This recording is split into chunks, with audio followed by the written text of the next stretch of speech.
बीडच्या माजलगाव शहरात दोन बहिणींच्या अपहरणाचा प्रयत्न झाल्याची धक्कादायक घटना समोर आली आहे।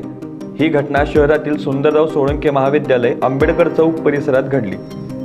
लहान बहिणीने प्रसंगावधान राखून आरडाओरड केल्यामुळे अपहरणाचा प्रयत्न फसला असून पोलिसांनी तात्काळ कारवाई करत आरोपींना ताब्यात घेतले। या प्रकरणी युवतीच्या फिर्यादीवरून दिनेश पुरुषोत्तम देवकते राहणार येल्डा, मजहर सिकंदर सय्यद राहणार अंबाजोगाई, रवी विभीषण निळे राहणार चौथाईवाडी अंबाजोगाई यांच्या विरोधात माजलगाव पोलीस ठाण्यात अपहरणाचा गुन्हा दाखल करण्यात आला आहे।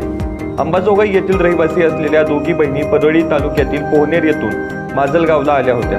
एक बहीण ही बीड येथील महाविद्यालयात शिक्षण घेत आहे।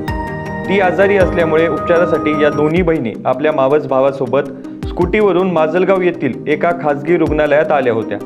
काल सोमवारी दुपारी 12च्या सुमारास दवाखान्यातून बाहेर पडल्यानंतर बायपास परिसरात एक ह्युंदाई ओरा MH12WX 4167 या चारचाकी वाहनाने त्यांना अडवले।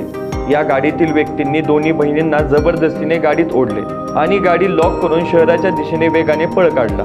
परंतु नागरिकांच्या सतर्कतेमुळे एका मोठ्या अनर्थाला वेळीच रोखण्यात यश आले।